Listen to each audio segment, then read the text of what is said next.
Hello everyone and welcome to today's video. I'm Mega Manager Gamer and today we are taking Pass to Glory at Hungary, although 20th and 21st in FP1 doesn't fill me with confidence.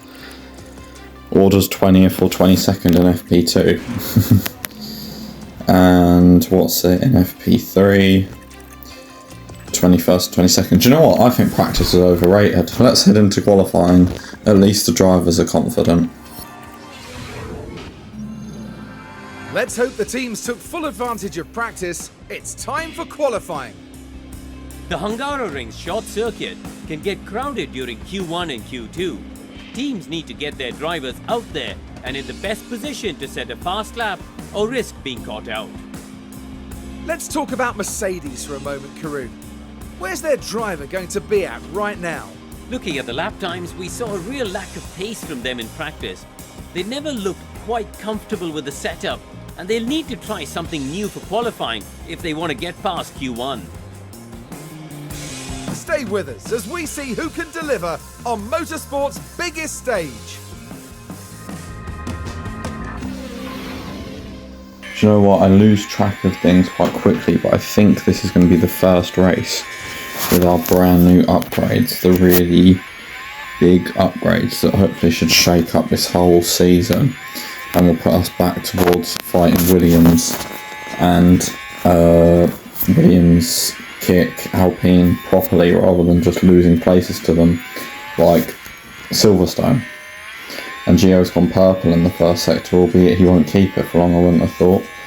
He has kept it in a Ferrari's gone through there. I think it was the McLaren that broke it in the end, but coming up towards the line, it is raining. It's going to start getting heavier up towards the line. What's going to be, it's currently P2. 3/10 off for both cars, which puts us 15th and 16th. But as we start our last flying lap of the session, with Russell still in this drop zone, it's not guaranteed that both our cars are safe.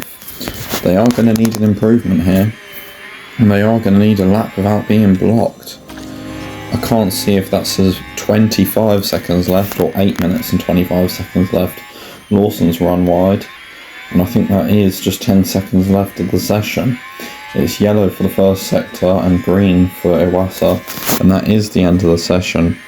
And George Russell has put a time in good enough to knock Iwasa into the drop zone even. And with Gio not improving, Iwasa could take his teammate out here. But at the very least, it'll be P17.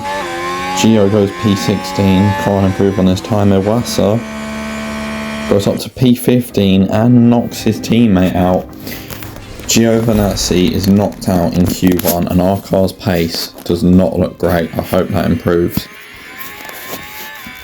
Into Q2 it is on the inters now, 2.32 and going down weather conditions, which is why I've sent Iwasa out this time, because this is when the rainwater's going down.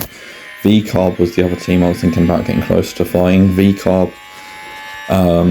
Williams and Aston Martin, those are the teams we need to catch up on with these upgrades. We've got more upgrades coming later as well, around Spa-ish, I think. So hopefully that should help. And we've definitely got more upgrades for Zandvoort. It's not Spa, sorry, it's Zandvoort.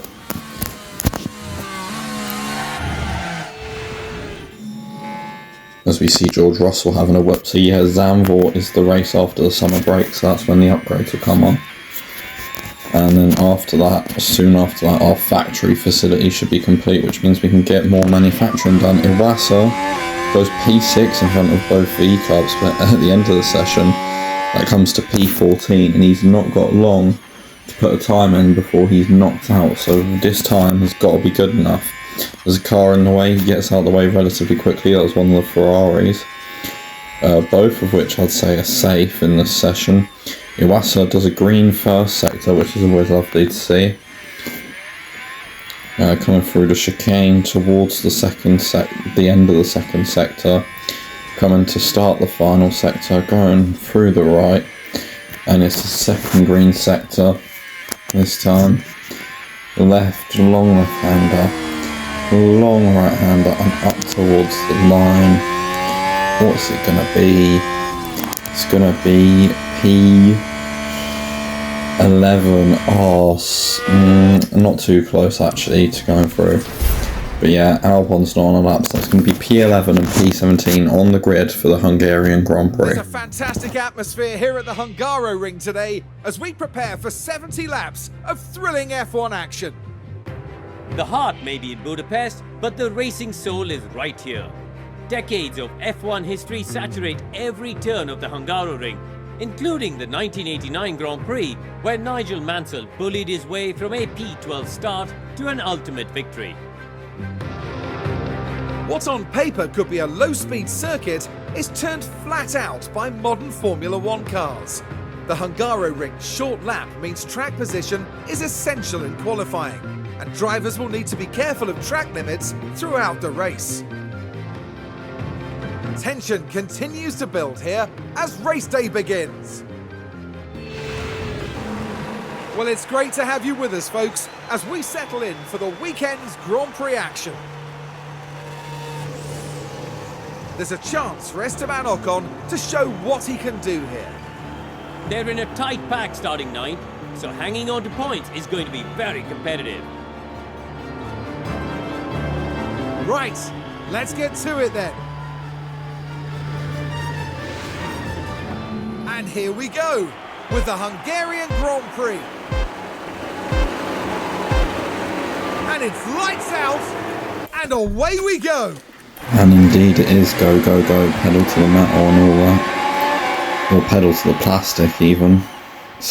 Are they plastic or metal? I don't know, but anyway, Iwasa down to...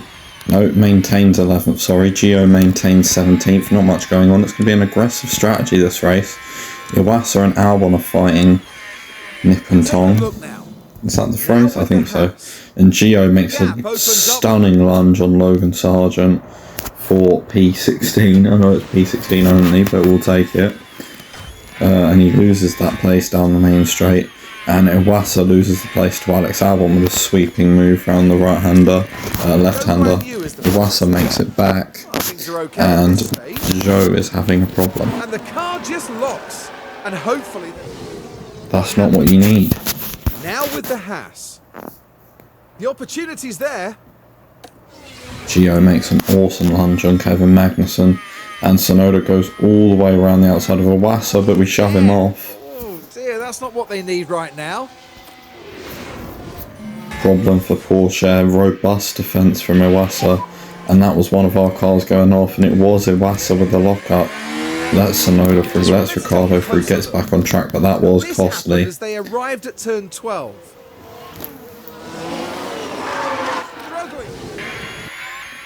That has hurt our tyres for sure. Coming into the pits for Iwasa now, a couple laps earlier than what I would have wanted, but it's no biggie. Into the pits we go for a new set of tyres. Mediums 2.161, second pit stop. That's a brilliant stop. Out in front of Porsche in P20. And Gio comes into the pits a lap later with quite a few other cars as well. We're hoping Gio is out somewhere near Iwasa so he can be somewhere near the points, but I doubt it. Because I don't think the overcut will be worth more than the undercut. His stop is 0.3 slower. He's not going to be too far behind Iwasa. In fact, he's ahead of Iwasa. So yeah, after that lockup and that mistake, Gio is indeed ahead of Iwasa, but Porsche does overtake him. And here's Porsche overtaking Iwasa.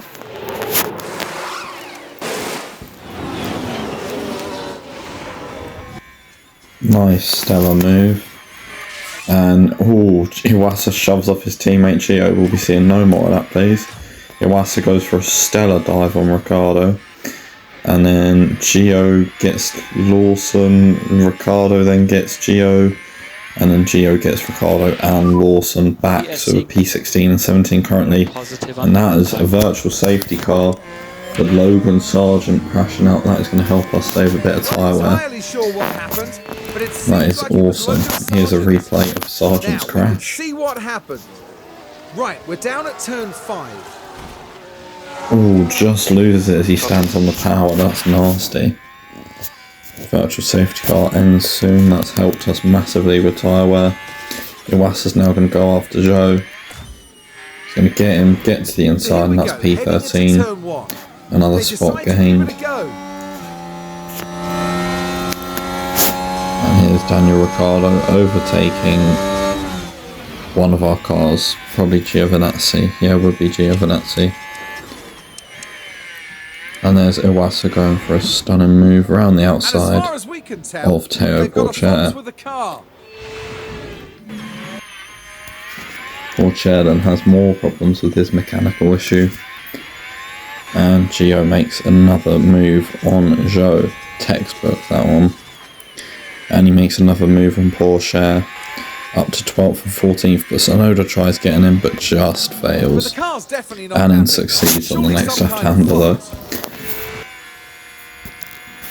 Verstappen has an issue. Iwasa comes into the pits for his possibly final stop, maybe penultimate stop. I don't think we'll be taking these to the end, whatever they are. Well, they're hard, so possible. 2.4. And Yuki has not traction problems, gearbox problems. And Gio comes into the pits on lap 36, the lap after Iwasa. Because you can see that Iwasa's tyres are still cold. Need to get them warmed up. 2.6 second stop, not great, but it's alright. It is the penultimate stop. We're going on to softs after this, I thought so. Pardon me. Oh, excuse me, sorry. There's a bit of contact between Ocon and Albon. I'm going to go around the outside of Kevin Magnussen. That was a stunning move. Ocon now has a mechanical problem not related to the incident. There we go, getting lapped by Max Verstappen. And in doing so, we're going to let Alex Albon through. There's the opening. And Gio gets him around the outside of turn 1.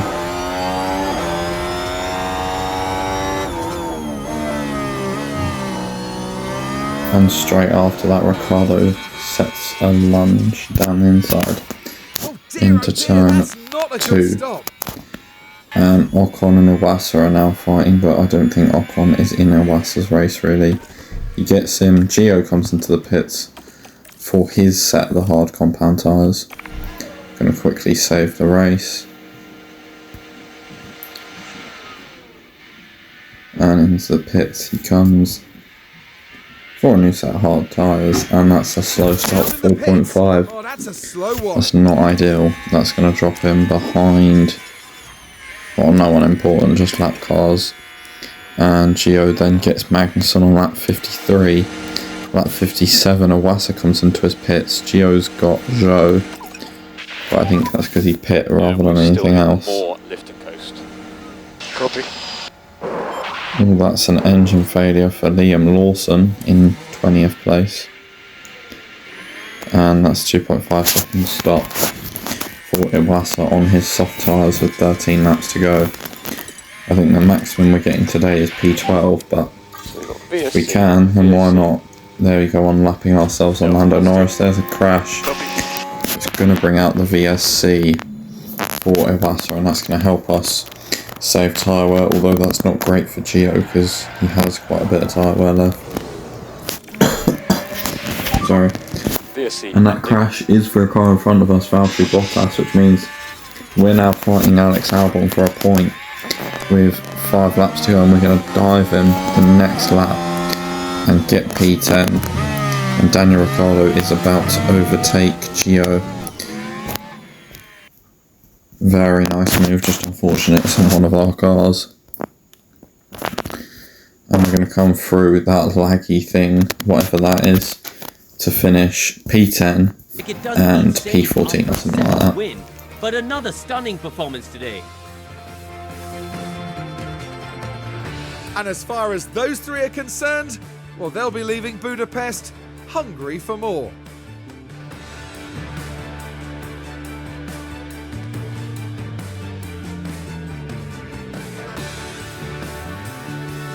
Now, Karun, I'd be really keen to know, how do you think the Haas team will be reflecting on today's result?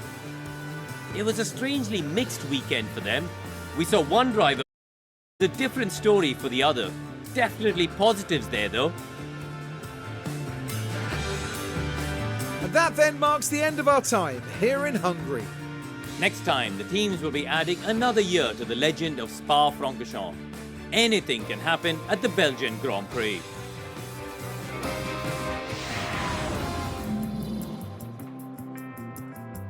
That was a laggy mess. You can thank Twitch for that one, but yeah. P10 and P13. Not bad from P11 and P17. We'll take it. More points in the championship, more points in the Constructors' Championship. We'll push on, fighting with the same car in Spa and more upgrades to come in Zandvoort. Lots to come from this car. Hopefully we can be fighting at the front with the top guys. I'll see you next time. Make sure to like, subscribe, and I'll see you all for the Belgian Grand Prix. Border high in confidence as well, by the way, which always helps. See you then.